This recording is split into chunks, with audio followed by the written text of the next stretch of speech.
Alors, qu'est-ce que la HRP? La HRP, ça veut dire Haute Route des Pyrénées. Donc, c'est une randonnée qui traverse toutes les Pyrénées. Côté français, vous avez le GR10, vous avez la HRP et ensuite vous avez le GR11 côté espagnol. La HRP, c'est vraiment entre les deux. Et haute route, ben, parce que souvent, le but, c'est de rester le plus possible en altitude. Donc, ce qui veut dire que ça sera des chemins parfois plus techniques, avec beaucoup de pierriers, qui se passent souvent entre 2000 et 2500 mètres d'altitude. Donc, ce qui est bien, c'est que même quand il fait 30 degrés dans la vallée, en haut, vous n'avez pas si chaud que ça. Peut-être il fait entre 15 et 25 degrés, je dirais, la plupart du temps. Donc, ça, c'est plutôt pratique. Donc, c'est un itinéraire qui est beaucoup plus sauvage, qui est peu fréquenté. Mais par contre, le paysage, parfois, il est un peu sommaire, on va dire. Et surtout, bah, il faut bien gérer son ravitaillement parce que parfois, pendant 2, 3, 4, 5 jours, vous n'allez pas vraiment croiser de petits villages. Donc, il faut se débrouiller dans les refuges gardés, refuges non gardés, etc. Et c'est donc une partie de la HRP que j'ai faite cet été. Donc, c'est une randonnée qui fait entre 700 et 800 km. Ça dépend du tracé que vous faites parce que il n'y a pas de tracé officiel. Et donc, moi, j'ai fait 400 km donc, en 21 jours avec des copains. Pourquoi je ne l'ai pas fait entièrement? Tout simplement parce que j'avais des impératifs sur Paris, mais je compte bien la finir en 2025. Et donc aujourd'hui, parce qu'on m'a beaucoup posé la question, j'ai eu envie de vous parler de ce que j'ai pris dans mon sac à dos parce que j'adore le vêtement de manière générale, j'adore les beaux tissus japonais, les beaux tissus anglais, les tissus italiens, etc. Et j'aime autant le vêtement technique et j'aime les petites marques niche, un peu artisanales quasiment. Et voilà, donc j'ai pris beaucoup de plaisir à faire cette gear list parce que voilà, je suis passionné de vêtements techniques. Alors, c'est quand même une Gear qui est assez haut de gamme, on va pas se le mentir. Au niveau des prix, vous allez voir, c'est quand même assez cher. Mais j'insiste bien sur le fait que moi, en tant que passionné, c'est un peu ma passion, donc c'est normal que je mette un peu d'argent dedans. Mais évidemment, il est tout à fait possible de faire cet itinéraire en full décathlon, hein. Il y a vraiment aucun problème. C'est juste moi, j'ai voulu pousser le truc très très loin. Donc voilà, alors je viens de peser mon sac. Alors le poids de base sans la nourriture, sans l'eau, sans la crème solaire, enfin bref, sans les consommables, il est plus ou moins à 5 kilos. Voilà, donc ça vous donne un peu une idée. Moi je voulais quelque chose d'assez ultra light, ultra léger parce que pour plein de raisons, en fait, je suis assez lent dans les côtes, dans les montées. Donc si en plus j'ai un sac à dos lourd, ben, j'avance pas et mes potes ils vont pas être contents, quoi. Donc il me fallait quelque chose le plus léger possible. Et surtout, ben, je suis porteur d'un pacemaker, donc j'ai une sonde qui passe par-dessus la clavicule. Et avec la bretelle du sac à dos, quand elle frotte dessus, c'est vraiment pas du tout agréable. Donc il me fallait un sac le plus léger possible pour avoir le moins de poids sur ma clavicule.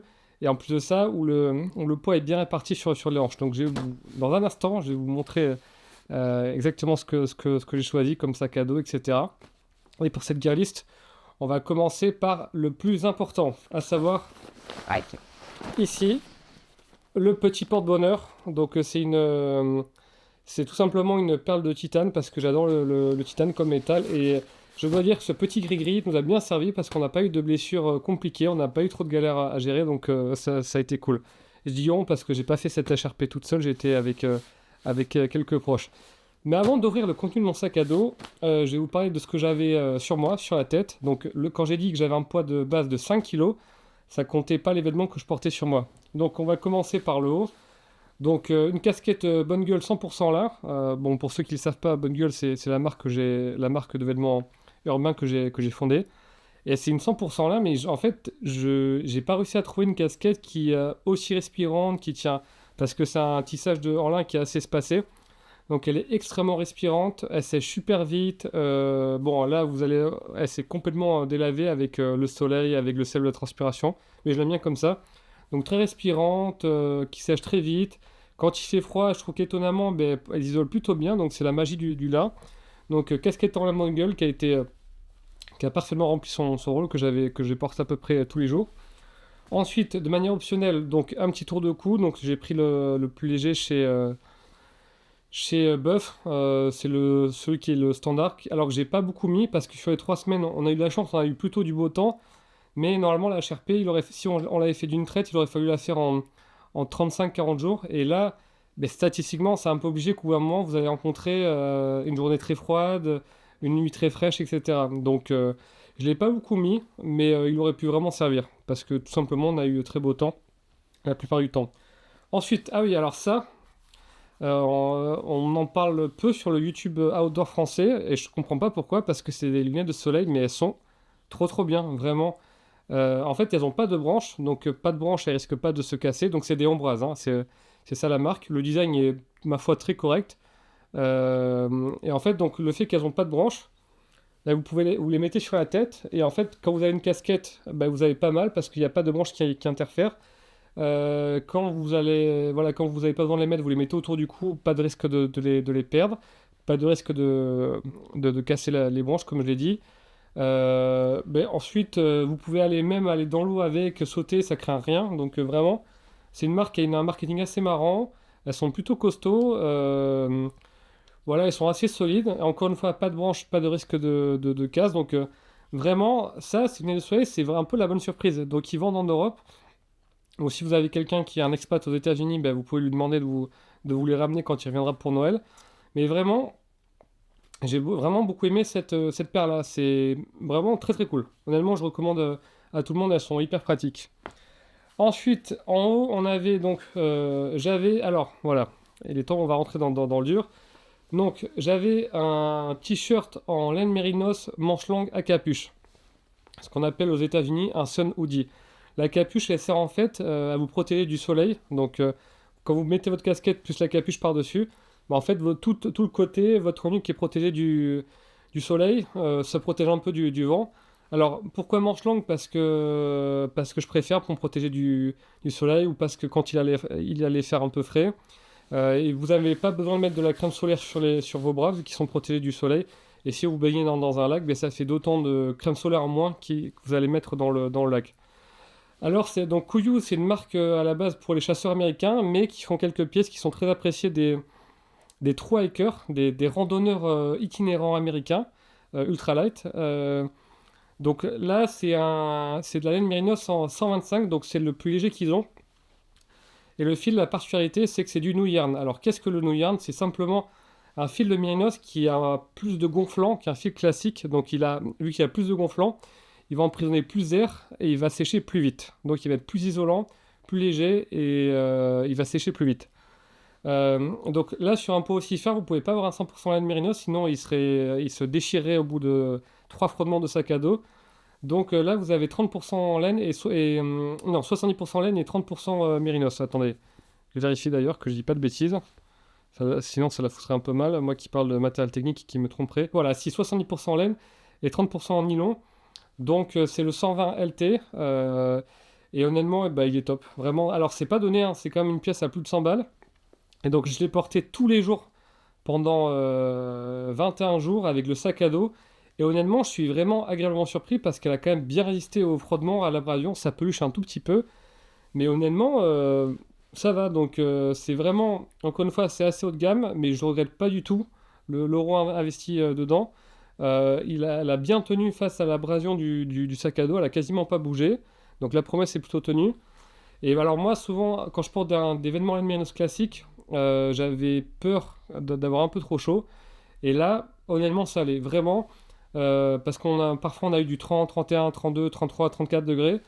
Et même si vous êtes en manche longue, ben honnêtement, j'étais bien. J'étais pas trop mal. Évidemment, j'avais chaud à 35 degrés. Quand on marche avec cette température, vous avez quand même bien chaud. Mais j'étais plutôt bien, même très content. Enfin, pas beaucoup mieux qu'un t-shirt en synthétique. Là, l'avantage, c'est que ça prend pas trop les odeurs, même si au bout de 21 jours, quand même, il n'y a pas de secret. Mais bon, si vous l'avez tous les 2, 3, 4 jours, honnêtement, ça fait le taf. Et ça sèche plus vite qu'une laine Mérinos classique, mais un peu moins vite qu'un t-shirt 100% synthétique léger. Et la plupart du temps, quand vous êtes à 20, quand vous êtes à 20 degrés à 2000 mètres d'altitude, honnêtement, il est parfait quoi. Pour ça, donc vraiment très content de cette pièce-là, qui n'est pas donnée comme je l'ai dit, mais pour moi qui vaut vraiment le coup. Hein. C'est vraiment le New Yarn, c'est vraiment un super fil de Mérinos. Et ouais, vraiment, j'ai vraiment beaucoup aimé cette pièce.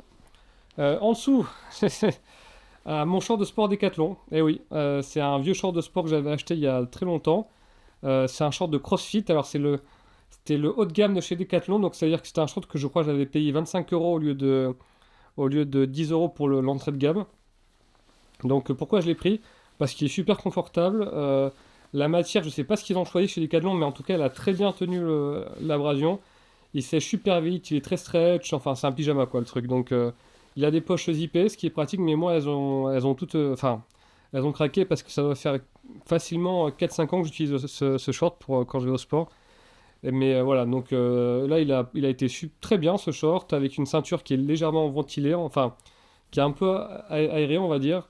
Donc, non, très bon short. Voilà, un short de sport assez classique, mais très léger, très fin, qui sèche vite, qui a vraiment super bien joué son rôle. Ensuite, en chaussettes, donc attendez, je cherche l'autre chaussette. Hop, qui est ici.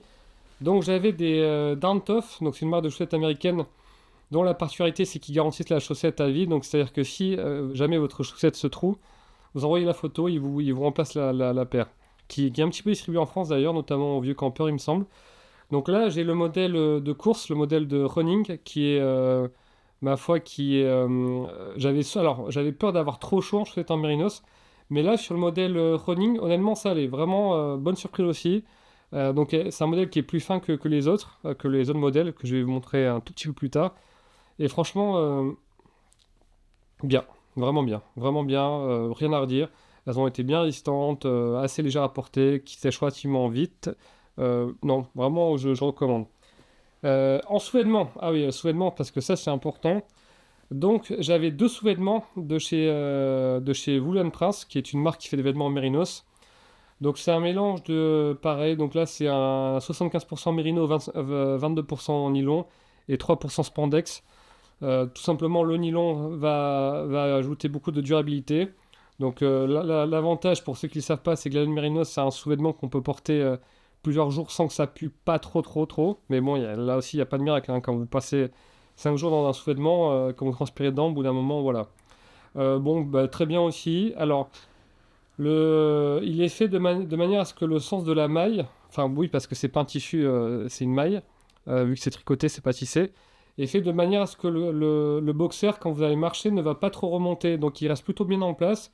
Ah oui, point très important, je voulais surtout pas, vous voyez, ça c'est au niveau des fesses, je voulais surtout pas de couture au milieu comme sur certains icebreakers, donc là vous avez deux coutures ici, donc ce qui est je trouve beaucoup plus confortable et ça vous évite d'avoir la couture centrale au milieu des fesses. Voilà pour les détails. Donc j'en avais deux, j'en avais un pour la nuit ou un de backup et j'en avais aussi hop, un pour la journée. Donc voilà, donc j'ai fait les 21 jours de marche avec deux sous-vêtements, voilà, tout simplement. Je dis ça parce que chez les marcheurs ultra légers, c'est évidemment, ils ne seront pas surpris parce que eux, souvent marchent avec deux sous-vêtements. Mais je sais que chez un runner plus classique, qui aime bien avoir plusieurs sous-vêtements de rechange, ça peut surprendre. Mais voilà, le faire avec marcher 21 jours et 400 km avec deux sous-vêtements, enfin deux boxeurs, c'est tout à fait possible. Voilà. Et ensuite, on va faire un petit peu de place. Voilà. Et ensuite, c'est pas un vêtement, mais vu que j'avais souvent sur moi, ben, mes bâtons de marche. Donc c'est les Black Diamond Alpine Core qui m'ont été recommandés par Julien, que je salue. Donc Jules Laboujotte qui a fait le PCT, le CDT. Avec la poignée en liège que je recommande beaucoup parce que quand vous transpirez, ça absorbe vraiment bien l'humidité. Ça fait pas d'ampoule. Donc ils sont, ouais, rien à redire, super bâtons. Ils ont vraiment très bien tenu le choc alors que parfois ils ont pris vraiment cher. Donc vraiment, vraiment super, super bâtons. J'en suis super content et je les avais eu en solde. Voilà, ils ont, pareil, c'est un vrai plaisir cette poignée en liège. Donc très, très content. On passe à la suite. Ah oui. Euh, Côté montre, j'avais une petite G-Shock toute simple, pas de GPS. Et pour la navigation, pas de montre GPS. Mes collègues en avaient. Mais moi, j'avais donc mon iPhone. Et pour la navigation, j'utilisais Gaia. Donc, c'est une application de cartographie. L'abonnement, je crois, est à 25 euros par an. Et que je recommande vraiment, vraiment. C'est une question de sécurité. Parce que vous avez les fonds de carte IGN, qui sont en France, qui sont d'une qualité exceptionnelle par rapport à d'autres pays. Vous avez souvent les points d'eau qui sont indiqués dessus. Bon, ça ne vous empêche pas de vérifier par vous-même, mais vous avez les petits ruisseaux, etc. Vous avez aussi d'autres fonds de cartes. Et en fait, le fait de mélanger les fonds de cartes, parfois, c'est hyper utile parce que sur un fond de carte, vous allez avoir un point d'eau qu'il n'y aura pas sur un autre fond de carte. Vous allez avoir un chemin qu'il n'y aura pas sur un autre fond de carte. Par exemple, là, j'ai eu un fond de carte où il y avait le tracé plus ou moins officieux de la HRP. Mais par contre, sur le tracé IGN, vous ne l'avez pas du tout. Donc vraiment, c'est presque une question de sécurité d'avoir un abonnement à une application de cartographie parce que imaginons, vous êtes pris vous savez que vous allez y avoir un temps de merde, de la pluie qui va arriver, vous devez avoir un plan B, trouver un autre chemin. Et très facilement, vous devez pouvoir recalculer ben, combien de temps ça va me prendre, à quelle distance, quel dénivelé, etc. Donc c'est pour ça que je vous encourage très très vivement à utiliser une application de cartographie. Je vous dis ça parce que j'ai vu des gens qui faisaient le GR10 avec une carte papier. Donc bon, chacun son truc, mais voilà, moi je trouve que pour calculer les distances, les dénivelés, c'est quand même beaucoup beaucoup plus pratique. Donc voilà, et une application de cartographie. Il y a un peu faut la prendre un petit peu en main, mais honnêtement, avec 1 heure de tuto sur YouTube, c'est fait. Voilà pour ce que j'avais sur moi. On va passer maintenant à mon sac à dos. Alors, qui était un enjeu qui était vraiment crucial pour moi. Donc là, ce que vous voyez, c'est un supérieur design wilderness pack. Voilà, mon accent anglais, ceux qui connaissent savent qu'ils ne seront pas surpris. Petite marque américaine qui fait des sacs à dos. C'est un couple qui fait des sacs à dos de manière quasiment artisanale. Attention, il y a beaucoup d'attentes. Ce sont des sacs à dos qui sont très réputés. Donc il y a beaucoup d'attentes. Moi, le mien, je crois qu'il y avait 4 mois de délai. Donc si ça vous intéresse, prenez-vous en avance. C'était un 50 litres, je crois, plus la poche, il me semble, devant, qui est en stretch. La matière, donc, c'est de l'Ultra 200 TX. Donc c'est un... Bon, on va pas faire une vidéo sur les matières techniques, mais globalement, c'est une matière assez résistante, imperméable et renforcée. D'où le petit quadrillage peut-être que vous voyez un petit peu à la caméra, qui permet de le renforcer. Alors, attention, la matière est imperméable, mais les coutures ne seront pas soudées, donc le sac n'est pas imperméable. Ce que ça veut dire concrètement, c'est que s'il y a une petite averse, il n'y a aucun problème. Par contre, si vous mangez une grosse averse et que vous marchez 30, 40, 50, 1 heure ou plus sous la pluie, vous pouvez être sûr qu'au bout d'un moment, l'eau va s'infiltrer pour les coutures. Mais on va voir comment on fait face à ce problème. Vous allez voir, c'est vraiment pas très compliqué. L'intérêt de ce sac, donc c'est le long haul. Donc il a plutôt un châssis, un cadre, une frame en anglais, ce qui fait qu'il le rend très confortable à porter même quand il y a des charges un petit peu lourdes. Parce que souvent avec les sacs à dos un petit peu, les sacs à dos ultra légers, dès que vous mettez un petit peu de charge, parfois c'est pas toujours, ça peut parfois être pas très confortable à porter. Au bout de 10 kg, le sac peut commencer un petit peu à s'affaisser. Là, c'est pas le cas. Vous avez deux tiges deux bandes d'aluminium qui permettent au sac de bien garder sa forme. Vous avez une ceinture aussi qui est assez épaisse. Et donc, qu'on adonne, j'avais acheté les 2 poches poitrine. On va revenir après sur ce que c'est ça. Et 2 poches à la ceinture. Donc là, dans ces petites poches-là qui sont sans zip, donc très pratiques. Dans ces poches-là, je mettais mon tour de cou, je mettais des snacks, je mettais ma crème solaire, etc. Donc voilà, et ça marche plutôt bien, ces constructions sans zip, et elles sont plutôt spacieuses. Donc voilà, donc j'en ai 2 de chaque côté. La ceinture qui est vraiment assez épaisse, et moi c'est hyper important pour moi pour avoir le poids qui repose bien sur les hanches. Donc non, honnêtement, super sac, j'en suis très très très très très content, vraiment. Je crois qu'au global, il doit peser, avec tous les add-ons, il doit peser à peu près 1,1 kg, il me semble. Mais si vous enlevez tout, je crois on est en dessous du kilo. Alors, petit truc aussi à avoir en tête, c'est que la matière, elle est noire, et donc en plein soleil, si vous avez du chocolat à l'intérieur, le sac va chauffer, et ça peut faire fondre votre chocolat. Donc c'est un point à avoir en tête, mais au moins, il n'est pas très salissant. Et l'intérêt, voilà, c'est que cette matière, elle est ultra résistante aussi. Donc vraiment, super sac. Ensuite, en lui-même, vu que pour être très léger, c'est pas très compliqué, hein. Vous avez la poche en mèche dessus, et ensuite l'intérieur c'est juste une immense poche, vous n'avez aucun compartiment. Donc à l'extérieur, j'avais ça c'est ma veste de pluie, donc celle de Z-Pax, qui est une marque ultra légère, donc qui fait 157 grammes, qui est assez minimaliste, hein. C'est une matière japonaise qui est très très fine, donc attention, ça peut être un peu fragile, hein, notamment si vous passez dans des branchages, etc. Moi, j'ai rien eu. Elle a pas été déchirée, mais le tissu est quand même très très fin. Et comment dire? Alors, ah oui, point important qui est ultra utile, c'est qu'elle a des zips d'aération sous les aisselles.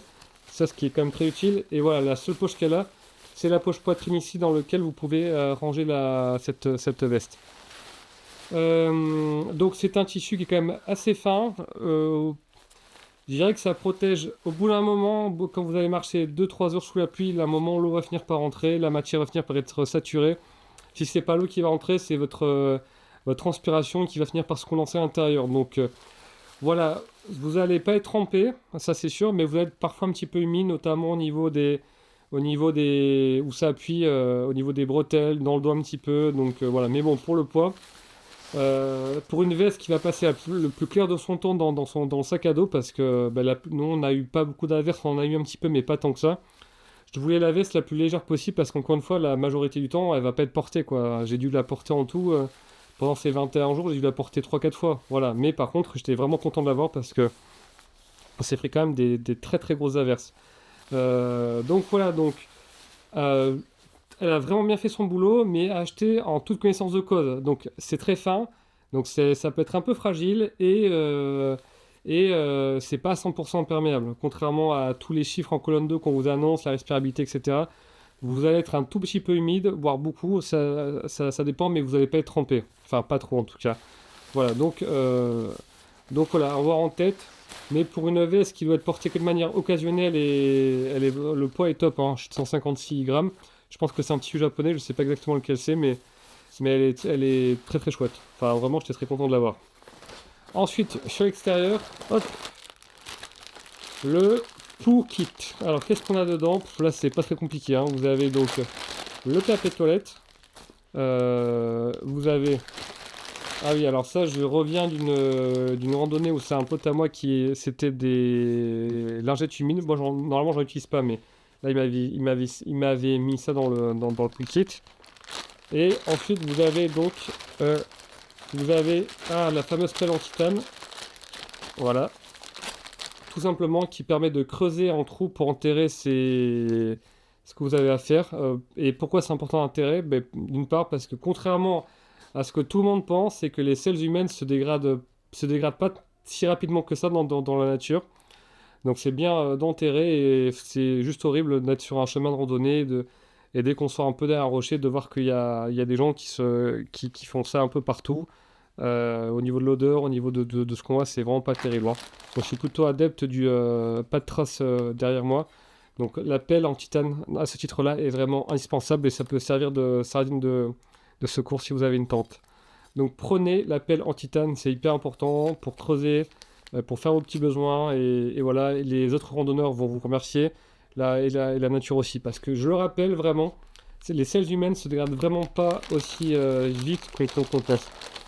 Ah oui, petit truc aussi, donc ça c'est ce qu'on appelle un bidet de poche. Donc c'est un petit embout que vous clipsez sur une bouteille d'eau. Alors attention, il faut bien vérifier que l'ouverture soit bien compatible. Et en fait, la bouteille d'eau, une fois qu'elle est clipsée dessus, vous appuyez dessus, ça fait un petit jet d'eau pour laver les parties intimes. Voilà. Et parce que sur le chemin, avec la transpiration et tout, c'est important d'avoir les parties intimes très propres, on va dire. Donc voilà, c'est un petit bidet de poche de la marque Holly Hiker où le mec, c'est une légende, hein. Le mec, il a fait 30 minutes, une vidéo de 30 minutes de tuto qui explique comment s'en servir. Donc, je vous laisserai creuser. À la limite, je mettrai le lien dans la description. Donc, voilà ce que j'ai pour le compartiment extérieur. Bon, mais, ah oui, sur l'extérieur aussi, voilà ce que je mettais aussi. La fameuse gourde filtrante. Alors, aussitôt que ça puisse paraître, j'ai vu des randonneurs qui faisait le GR10 sans gourde filtrante. Je comprends pas comment on peut faire ça aujourd'hui, en 2024. Les gourdes filtrantes, en plus, aujourd'hui, sont relativement abordables. La technologie a tellement progressé, donc vous n'avez pas de raison de ne pas partir avec sans gourde filtrante. Donc là, c'est une Eco. Pourquoi? Parce que, évidemment, elle va filtrer les bactéries, certains virus et certains polluants, mais pas tous. Donc c'est important de connaître les limites d'accessoires, qui n'est pas si accessoire que ça finalement. Donc voilà, ça filtre les bactéries, quelques virus, quelques polluants. Mais voilà, c'est-à-dire que, pourquoi je dis ça? Parce que ce que vous devez vous méfier, c'est si jamais vous prenez de l'eau dans une rivière qui passe dans un village, évitez quand même parce que vous savez pas les polluants qu'il peut y avoir dans cette eau. Et la gourde peut pas forcément les filtrer. Par contre, en altitude, sur un petit ruisseau, il n'y a vraiment aucun problème. Donc elle a été extrêmement utile. L'intérêt, c'est son débit. Donc voilà, moi j'aime bien la Oco parce que le débit est assez rapide. Elle filtre plein de trucs. Vous avez plein d'autres équivalents. Donc aux États-Unis, l'équivalent c'est Grail, dont ils ont une très belle édition en titane, full titane, si vous ne savez pas quoi m'offrir à Noël, qui est très très cool. Et ouais, alors l'avantage de la HRP, enfin des Pyrénées, c'est qu'il y a de l'eau un peu partout, honnêtement, vraiment. Donc au bout d'un moment, moi je crois que j'avais juste ça, elle doit faire 600 millilitres, donc 65 centilitres il me semble. J'avais une petite bouteille d'eau de 50 centilitres et c'est tout. Vraiment, c'était tout ce qu'il me fallait pour... en eau, j'en portais vraiment pas plus parce qu'il y avait vraiment de l'eau partout. À part les 3 premiers jours quand vous partez de Banyuls, où là c'est une région qui est quand même assez asséchée. Donc là il faut faire un petit peu attention. Il faut bien gérer son eau. Mais sinon, tout le reste du temps, vous avez des ruisseaux partout, quoi. Vous pouvez pas marcher 30 minutes sans croiser un petit ruisseau par-ci par-là. Donc voilà, prenez une grosse filtrante, c'est beaucoup mieux. Vous avez aussi le stéripen, mais là le problème c'est que quand donc, il envoie des rayons UV, ça filtre pas forcément les résidus ou les débris. Il faut des piles, enfin faut l'électronique. Vous avez aussi les gouttes qu'on met dans l'eau, là, les micro-pures. C'est une bonne solution, mais pareil, ça filtre pas les débris non plus. Et ça filtre pas les polluants chimiques. Voilà, moi j'ai trouvé que c'était le meilleur compromis aujourd'hui, vu le prix que ça coûte. Vous avez pas de... Enfin, en termes de sécurité, c'est tellement important d'avoir ça, donc vous avez aucune raison de ne pas prendre de gourde et de filtrer votre eau. Voilà. Et même celle des fontaines, je filtrais tout le temps tout, pour vraiment être sûr pour vraiment avoir la sécurité maximale. Allez, désolé, la lumière c'est un peu assombrie, mais je tourne en lumière naturelle pour le moment. On va ouvrir le sac à dos. Alors, qu'est-ce qu'il y a dedans? Hop. Donc, ça, elle est vide, mais c'était ma pochette en nourriture. Donc, c'était une Z-Pack, c'était une taille L en Dynéma. Donc, l'avantage de ce genre de poche, c'est que c'est à peu près étanche. Donc, ça, c'est plutôt cool. C'est à peu près étanche. Ça résiste bien. C'est très léger. Voilà. Ensuite, donc là, vous avez donc deuxième pouch, on dit comme vous voulez. Hop. Donc là, c'est une taille M. Donc là, vous avez donc là, c'est mes câbles. Et alors, point important sur le chargeur, donc c'est un Anker. Donc vous avez donc deux ports USB-C, un port USB normal, et je crois que c'était un 65 watts. Pourquoi j'ai pris ça? Tout simplement parce que dans les refuges, parfois, enfin, vous allez pas avoir de prise électrique, donc vous allez parfois même avoir un temps de recharge assez limité sur la prise, donc il faut un truc qui envoie. Et ça, je trouvais que ce chargeur-là, c'était le meilleur compromis entre le poids et la puissance. Donc parce qu'il y a un 100 watts qui existe, mais il est beaucoup plus gros, il est beaucoup plus lourd aussi. Donc là, voilà, moi je trouvais que c'était l'équilibre parfait. Donc je chargeais mon téléphone, ma batterie externe. Alors ma batterie externe que je n'ai pas, mais c'était une batterie externe assez classique de 20 000 mAh que j'ai fait tomber dans l'eau à un moment qui ne marchait plus. Donc heureusement que les collègues m'ont dépanné, sinon j'aurais été très, très embêté.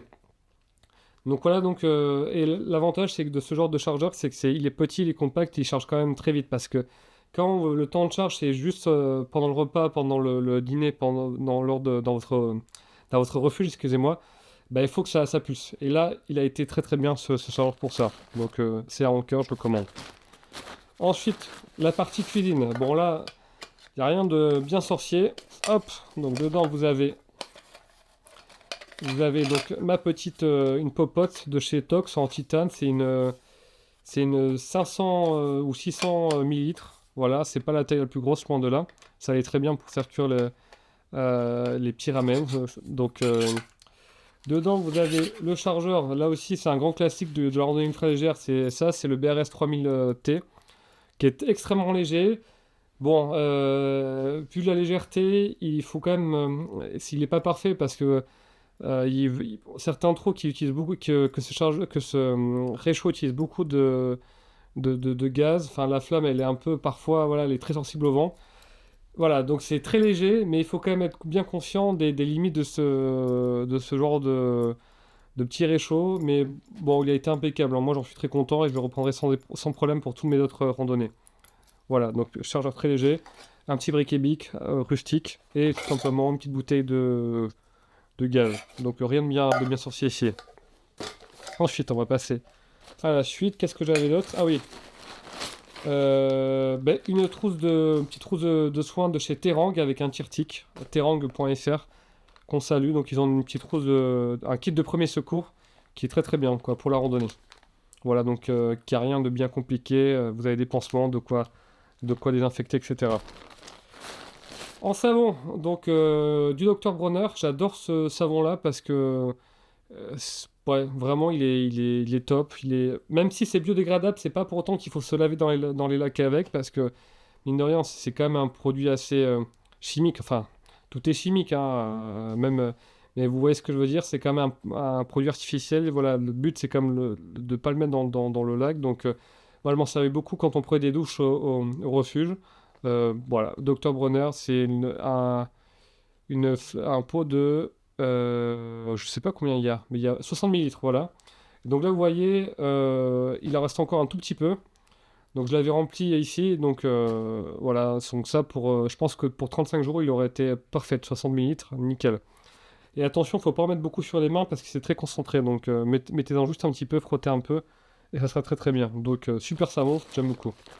Voilà, ça. La serviette. La serviette, donc c'est une Situ Summit, une Airlight, c'est la taille M. J'y avais plus petit en serviette, mais j'avais pas envie non plus de. J'avais pas non plus envie de m'essuyer avec un mouchoir de poche. Donc voilà la taille de cette serviette, qui est très légère, qui sèche vite. Bon voilà, ça c'est rien de bien compliqué. Et la taille M, je la trouve vraiment parfaite pour ça. Vraiment le bon rapport poids, légèreté, dimension. Ensuite, dedans, qu'est-ce que j'ai? J'ai une trousse de toilette assez classique avec un peu de dentifrice, une pince à épiler, de quoi couper ses ongles, etc. Ah oui, une toute petite brosse à dents que j'ai trouvée simplement au vieux campeur. C'est pas la plus pratique, mais bon, pour le coup, elle est pas très légère. Enfin, non, elle est pas très lourde, justement. Donc voilà, c'est pas super pratique, mais pourquoi pas. Ensuite, donc, alors, là, j'ai. Bon, là, à ce moment-là, quand j'ai fait la HRP, j'avais pas la petite housse pour la Spork. De chez Snowpeak, donc petite fourchette cuillère de chez Snowpeak en titane. Et pourquoi je l'ai prise? Parce que je la trouve super belle. J'adore le coloris, elle est en titane, j'adore ça. Donc voilà, bon, c'est une Spork, mais vous n'êtes pas obligé de taper dans du japonais, du Made in Japan de chez Snowpeak en titane, puisque Decathlon propose des équivalents en plastique qui sont bien moins chers. Ensuite, la lampe frontale, une Tikka Petzl assez classique que j'ai depuis un petit moment. Bon, clairement, si je pourrais en prendre une un peu plus légère, mais là je l'avais. Elle n'a pas beaucoup servi parce on se levait quand le soleil était levé, on se couchait peu après que le soleil se couchait, donc elle a assez peu servi. Ah oui, point hyper important, voilà, vous voyez, elle a une lumière rouge et ça c'est très très pratique. Ça attire pas les, ça attire pas du tout les moustiques. Ça permet d'avoir une lumière assez douce la nuit, donc voilà. Clairement, je pense que pour l'an prochain, je me tâte à en prendre une. Quand je vois le fait qu'elle a aussi peu servi, je me demande si ça vaudrait pas le coup d'en prendre quand même une un peu plus légère. Voilà, pourquoi pas. Peut-être que je vais demander ça pour Noël, tiens. Un petit couteau suisse avec un petit cure-dent, une petite pince à épiler. Alors, vous savez, quand on fait de la randonnée, finalement, on n'a pas besoin d'un gros couteau parce que les seules fois où vous avez besoin d'un couteau, c'est pour ouvrir un petit sachet, couper un bout de fromage. Donc, pas besoin d'avoir un gros couteau vu que sur les Pyrénées, c'est à peu près interdit partout de faire du feu. Donc, ça sert à rien d'avoir un couteau pour couper du bois. Ça a aucun intérêt. Donc, juste un petit couteau qui permet d'ouvrir des sachets, de couper un bout de fromage, ça suffit largement. Petit Victorinox. Voilà, classique. Ensuite, alors ça. La petite pompe, à quoi sert cette pompe? Vous voyez, hop, elle fait du bruit, elle gonfle. Avec là son embout spécial, ça servait à gonfler mon matelas gonflable. Alors l'intérêt, c'est que quand vous gonflez le matelas gonflable à la bouche, c'est que vous mettez beaucoup d'humidité dedans qui peut moisir un peu. Et donc là, vu que c'est une pompe qui envoie de l'air, il n'y a pas ce souci-là. Et quand vous avez marché, vous avez marché 30 bornes, mais vous êtes bien content le soir, quand vous êtes bien fatigué, de mettre votre petite pompe, tac, d'appuyer, ça le gonfle en moins d'une minute. Très pratique. Honnêtement, c'est un luxury gear item, appelez ça comme vous voulez, mais qui est vraiment hyper pratique. Maintenant, je l'emporte tout le temps. Voilà. Et mes potes étaient jaloux de pas en avoir un. Voilà. Et donc, ça suffit pour la pouche un peu technique, enfin, la pouche un peu électronique, etc. Câble, premier soin, etc. On va passer à mes vêtements. Qu'est-ce que j'avais en plus de mes vêtements sur moi? C'est parti. Donc, un autre t-shirt à manches longues. Donc, c'est toujours un Couillou, c'est toujours un 120. C'est le même fil. C'est juste la couleur qui est différente, sauf que celui-là, il n'a pas de capuche. Mais ceinture en mérino à manches longues que je prenais pour la nuit ou pour le soir dans les refuges gardés où on peut se doucher pour pas remettre son t-shirt la journée après la douche. Donc je le prenais. Bah, il est top, hein, qu'est-ce que vous voulez que je vous dise? Il est pour dormir, il est génial, pas trop lourd, vraiment bien. Ensuite, une paire de chaussettes de rechange, toujours chez Dantov, qui était un peu plus épaisse, que j'avais pris au cas où les nuits seraient un peu fraîches et il fallait un peu avoir chaud aux pieds. Voilà, elles n'ont pas trop servi, mais bon, j'étais quand même content de les avoir pour le soir aussi. Ensuite, donc c'était donc hop un espèce de voilà un haut en Polartec Alpha de chez Senshi Design, qui est une marque américaine quasiment artisanale. Je crois que c'est un mec qui fait ses vêtements tout seul. Donc là, l'avantage du Polartec Alpha, c'est que c'est une matière qui, hop, voilà. Vous voyez, l'intérieur, on voit pas très bien. Mais en gros, c'est comme une micro-polaire très très fine, qui est très aérée. Donc c'est typiquement l'usage, c'est que le matin, quand il fait un peu frais, vous avez besoin de vous couvrir, mais vous voulez surtout pas avoir une polaire qui vous tient trop chaud. Donc ça, elle est parfaite pour ça. Elle est absolument pas coupe-vent. Donc si jamais le matin on commence à marcher et qu'il fait un peu frais, ben, mettez cette polaire qui est bien aérée mais qui tient chaud à la fois, qui est extrêmement légère. Et si jamais il y a du vent, ben, il vous suffit de mettre votre petite veste de pluie. Et entre le t-shirt en mérinos, ça et le coupe et la veste de pluie, vous avez un super layering pour la randonnée en été, qui est très très bien, qui est très léger et qui permet quand même de faire face à pas mal de situations. Donc voilà, il y a du Polartec, c'est du Polartec Alpha direct, mais aujourd'hui, on voit de plus en plus de marques qui utilisent de Nice, qui utilisent l'équivalent qui s'appelle un tissu Octa, qui est un peu équivalent du Polartec Alpha. C'est un peu le concurrent du Primaloft Evolve, mais bon, voilà, on va pas rentrer trop dans la technique. Mais c'est cette nouvelle génération en fait de micro-polaires très légères et très aérées, mais à la fois qui tiennent chaud. Et là, l'avantage aussi, c'est que ça sèche extrêmement vite. C'est-à-dire que moi, si j'étais un peu humide, je mettais ça, et en fait, avec le jeu de la chaleur de mon corps, ça faisait sécher extrêmement vite, mais également, donc c'était quand même assez efficace. En fait, mon corps réchauffait mon base layer se mettait donc à sécher, enfin l'humidité allait dans ce mid layer, et du coup, une fois qu'elle était dans ce mid layer, elle séchait extrêmement vite. Donc vraiment une super pièce. Ensuite, hop, donc ma puffy jacket, donc la veste à porter le soir quand il fait froid. Donc c'est la Tori de chez Unlighted Equipment, qui est pas une petite marque américaine, qui est très très légère aussi, donc quasiment aussi légère même ouais, aussi légère qu'une veste en duvet. Donc là c'est une isolation synthétique, c'est du Climashield Apex, c'est du 67 grammes. Donc pour l'été c'est parfait, enfin pour les soirées fraîches d'été c'est vraiment parfait. Ben ouais, non, c'est une veste qui est vraiment top, honnêtement. Donc le tissu, c'est du 7 de Nîmes, donc attention, c'est quand même un tissu qui est très fin, qui peut être un petit peu fragile. Donc faites vraiment bien attention. Le zip aussi, il est tout petit, donc voilà, je vais vous le montrer. Donc il est tout petit, donc il faut faire attention à comment est-ce qu'on l'enclenche, à surtout pas ce qu'on l'enclenche trop précipitamment, trop brusquement, parce que sinon les deux, les deux bandes de zip peuvent se désolidariser. Donc il faut faire très attention quand on la manipule. Donc c'est très léger, ça tient vraiment chaud comme il faut. C'est parfait, mais c'est aussi là en connaissance de cause, hein. C'est-à-dire que le tissu est léger, est très fin, donc un peu fragile. Et le zip, enfin, il faut le manier avec vraiment précaution. Super veste, honnêtement, j'en suis super content. Elle ressemble à rien, presque à un sac poubelle, on va dire. Mais voilà, c'est quand même un produit très fiable que j'étais vraiment hyper content d'avoir. Donc c'est une super veste à avoir. Là aussi, c'est une veste qui va être portée essentiellement pour les statiques, mais ça peut dépanner pour vraiment des journées où il fait très très froid. Et par contre, si vous randonnez quand il fait plus frais, là, je vous conseillerais vraiment d'acheter une veste un peu plus robuste. Mais super super veste. Ensuite, on passe à donc mon petit legging, donc Kuyu, là aussi. C'est la même matière que mes deux t-shirts, donc le 120T. Et la feature qui est super pratique, c'est qu'en fait, il est zip off. C'est-à-dire que vous pouvez enfiler, hop, je vais vous montrer.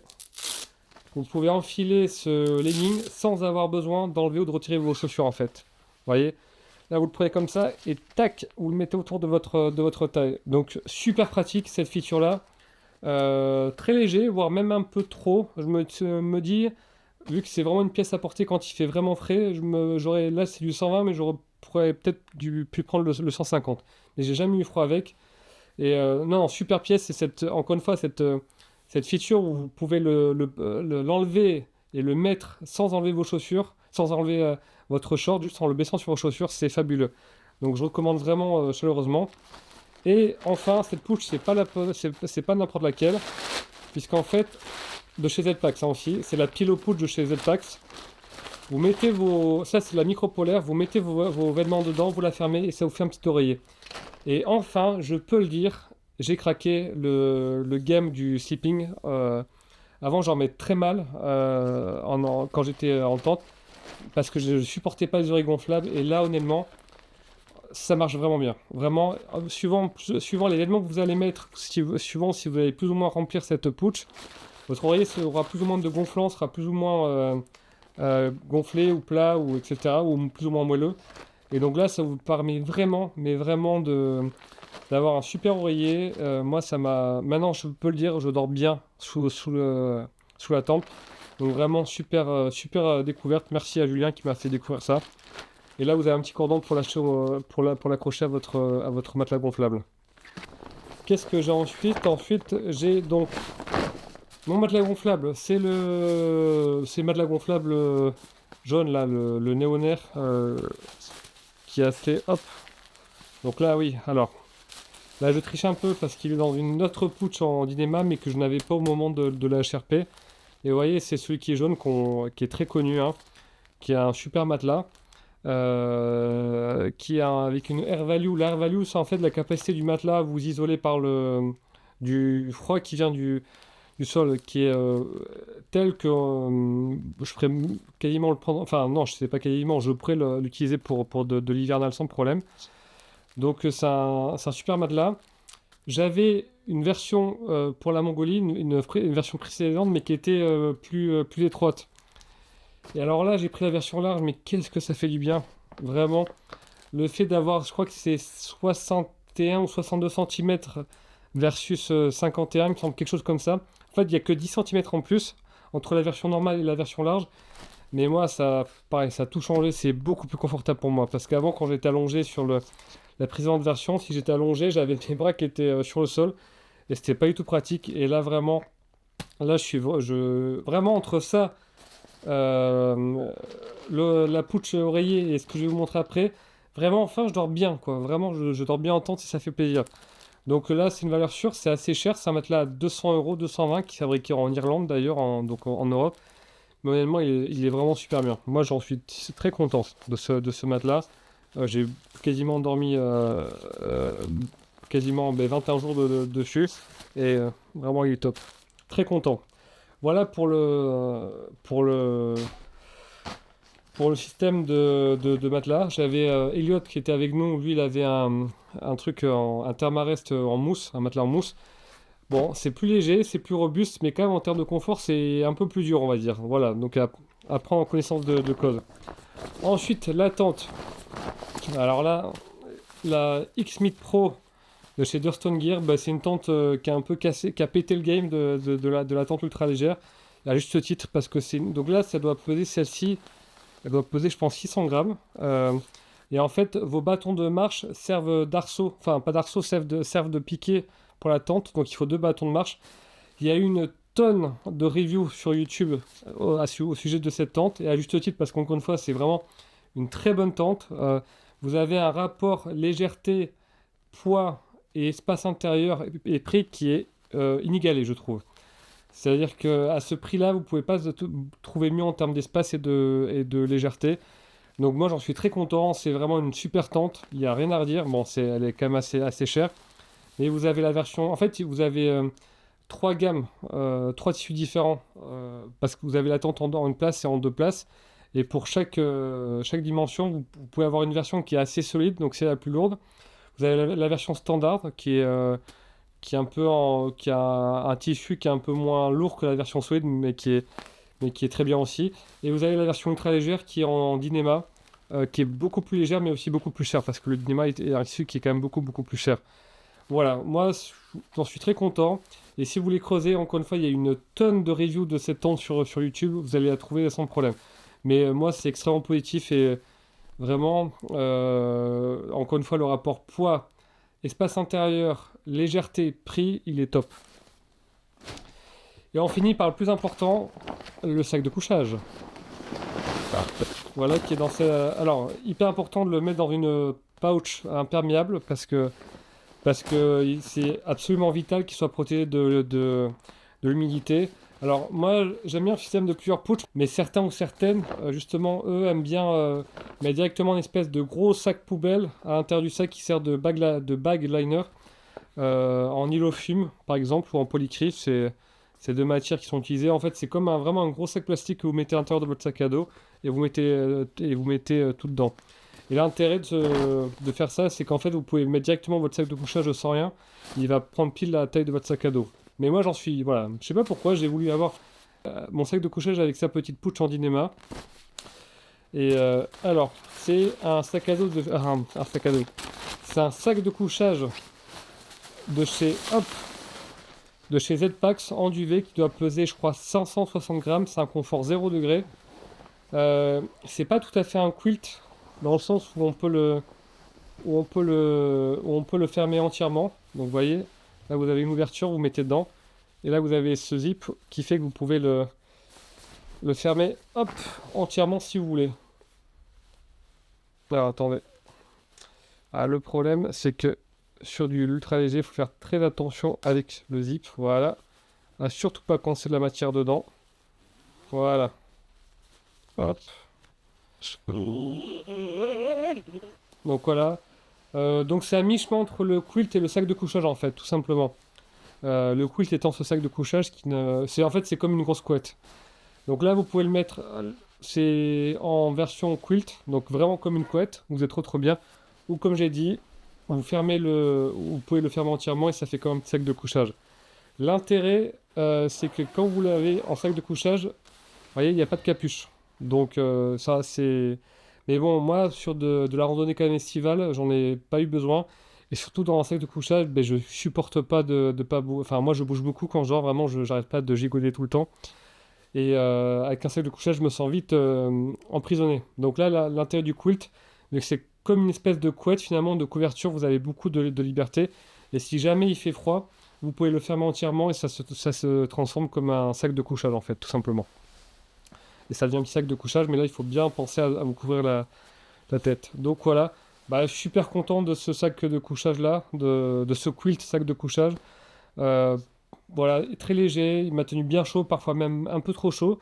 Et honnêtement, je pense que là c'était un confort 0 degré, mais un confort 4 degrés, je pense limite aurait été plus confortable, parce qu'un petit peu moins chaud. Alors vous devez vous dire, mais quel est l'intérêt de... Autant qui peut le plus, peut le moins.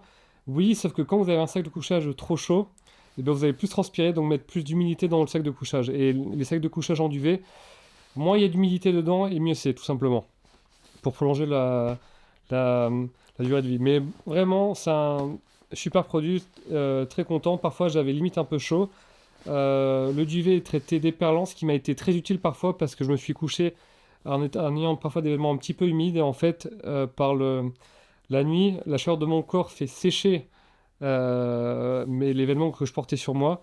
Et du coup, l'humidité traverse le sac de couchage, et notamment grâce à ce duvet qui est traité déperlant, ça évite au duvet d'emprisonner de l'humidité. Parce que je rappelle, le duvet, c'est très bien en termes de rapport chaleur-poids. Mais si c'est mouillé, c'est un cauchemar à faire sécher. Ça prend littéralement des plombes. Et s'il est mouillé, il perd aussi tout son pouvoir gonflant. Donc il faut absolument avoir votre duvet le plus sec possible. Donc voilà, super piece of gear, très compact aussi. Là, vous voyez, il prend encore beaucoup de place, mais vous avez vu quand je l'ai sorti, il était bien dans son sac. Donc je suis extrêmement content de ce sac de couchage, quilt finalement, qui a parfaitement rempli son rôle. Et voilà. Voilà pour cette petite gear list. Moi j'ai adoré vous parler de tout ça. Et là vous voyez, mon sac à dos il est complètement vide. Voilà, un dernier mot pour la fin, parce que bon, je considère qu'un bon gear, c'est comme un bon ami, dans le sens où ça vous soutient, ça vous protège parfois, ça vous réconforte. Mais n'oubliez pas que malgré tout le gear que vous pouvez avoir, n'oubliez pas que le premier pas à faire dans votre prochaine aventure, c'est à vous de le faire. Voilà, et à bientôt sur les sentiers. Salut!